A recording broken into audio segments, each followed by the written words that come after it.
आज 7 पार्ट लेके आए हैं आपके लिए। टेंस का यह 7 पार्ट है जो आपको जानकारी के तौर पे बताना चाहेंगे क्या कि अभी तक जो पार्ट दिए गए हैं जिसमें हम पढ़े हैं क्या कि प्रेजेंट के बारे में जाने हैं, प्रेजेंट इंडेफिनिट टेंस और present continuous tense, present perfect tense और प्रेजेंट परफेक्ट कंटिन्यूअस टेंस पढ़ चुके हैं।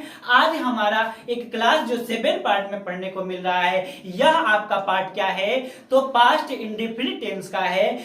इसके बारे में आज थोड़ा सा हम इसको पूरी विस्तृत रूप से बताएंगे कि देखिए कि पास्ट इंडेफिनिट टेंस में वाक्यों को हम कैसे बनाते हैं। तो चलिए इसकी जानकारी हम आपको देते हैं। पहला नंबर थोड़ा सा ध्यान दीजिएगा कि पास्ट इंडेफिनिट टेंस का कुछ पहचान बताए हैं यहाँ पे कि जिस वाक्य के अंत में या है, ठीक है ना, या ई ए ता ना, ता था ती थी ते थे आता है, ऐसा सब वाक्य आता है तो एक पहचान के तौर पर आप इसे पहचान सकते हैं। पहचानने की तरीकाएं तो बहुत है, जैसे आपको बताए थे क्या कि कोई भी बात आएगी तो वह इंडेफिनिट में जब होगी तो अनिश्चित होती है। जो भी घटना होगा इसमें अनिश्चित रूप से होगा। देखिए जैसे कह रहे कि कार्य को होना भूतकाल में होना चाहिए, बात कोई भी अनिश्चित होगी लेकिन वह बात किस में होनी चाहिए तो भूतकाल में होना चाहिए, तभी हम मानेगा कि वह पास्ट इंडेफिनिट टेंस का है। चलिए यहां तक तो हमें उम्मीद हो गया।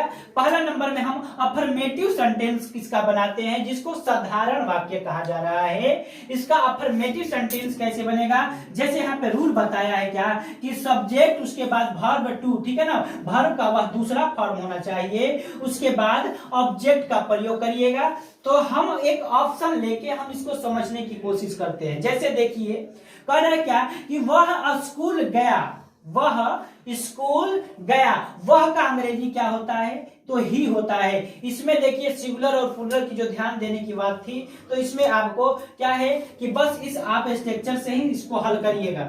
यहाँ पे देखिए ही है आपका क्या हो गया, ही मतलब क्या होता है वह होता है। अब देखिए यहाँ पे तो गया, कहाँ गया, गया आपको माना दे तो गो होता है, क्या होता है गया का मीनिंग होता है गो का दूसरा फॉर्म लगाएंगे तो हमारा क्या हो जाएगा वेंट होता है, क्या होता है वेंट, गो वेंट, ठीक है ना, to school, go went to school. इन सेंटेंसों का उपयोग वेंट का प्रयोग किया गया है। यहाँ पे अगर आप साधारण में किसी बात को बनाते हैं तो गो होगा, लेकिन इस यहाँ पे वेंट का प्रयोग होगा क्योंकि यह वर्ब टू का है। आपको क्या है इसमें वर्ब टू का प्रयोग किया जा रहा है। आगे हम देखते हैं आगे वाला हमारा क्या है, आगे हम देखते हैं क्या दूसरा नंबर पे हम देखेंगे हम लोगों ने काम किया, ठीक है ना, हम लोगों ने क्या काम किया तो वी, ठीक है ना, वी आपको वी काम करने का क्या होता है तो काम का होता है आपको वर्क, मतलब क्या होता है तो काम करना, तो क्या हो जाएगा वर्केड, WORKED, तो वर्केड हो जाएगा। तो ऐसे ऐसे इन सेंटेंसों का उपयोग आप करिएगा। चलिए इसका दूसरा पार्ट देखते हैं क्या, दूसरा आपको अफर्मेटिव के बाद नेगेटिव में देखेंगे। देखते हैं क्या कि जो प्रेजेंट इंडेफिनिट हमारा टेंस है, ठीक है ना, प्रेजेंट इंडेफिनिट टेंस का नेगेटिव सेंटेंस जो नकारात्मक वाक्य होता है तो उसको हम कैसे बना सकते हैं। तो यहाँ पे आपको कुछ रूल दिया गया है, क्या है कि सब्जेक्ट का पहले प्रयोग करिएगा, उसके बाद डिड, उसके बाद नॉट, उसके बाद वर्ब और उसके बाद ऑब्जेक्ट का प्रयोग किया जाएगा, ठीक है ना। यह एक रूल आपका तरीका है जिसके तहत आपको क्या है आपको सेंटेंस को बनानी होगी, किसका तो पास्ट इंडेफिनिट टेंस का नेगेटिव सेंटेंस है यह। अब हम यहाँ पे जो है कुछ वाक्य दिया है यहाँ पे एग्जांपल के तौर पे, ठीक है ना, कह रहा है कि वह स्कूल नहीं गया, ठीक है ना, वह स्कूल नहीं गया, ही, ठीक है ना, ही होगा ना वह का, तो ही आपका सब्जेक्ट हो गया, सब्जेक्ट के साथ आपको डिड और नॉट का प्रयोग करना है।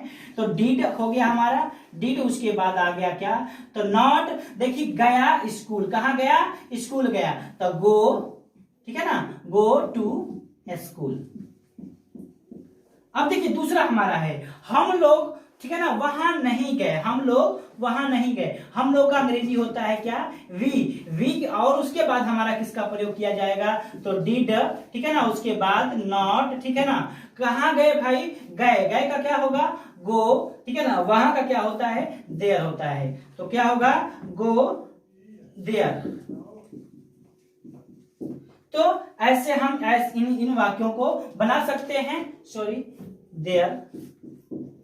चलिए आगे देखते हैं इंडिफिनिट टेंस है, ठीक है ना।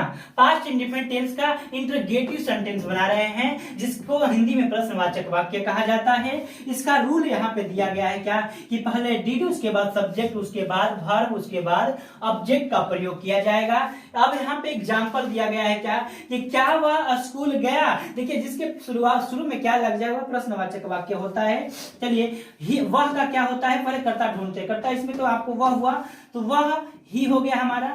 ही के पहले आपको किसका प्रयोग करना है, देखिए सब्जेक्ट के पहले किसका प्रयोग करना है, तो हमारा डिड का करना है। तो क्या लिखेंगे, डिड ही, ठीक है ना, डिड ही, उसके बाद वर्ब गो टू स्कूल, कहां गया, स्कूल।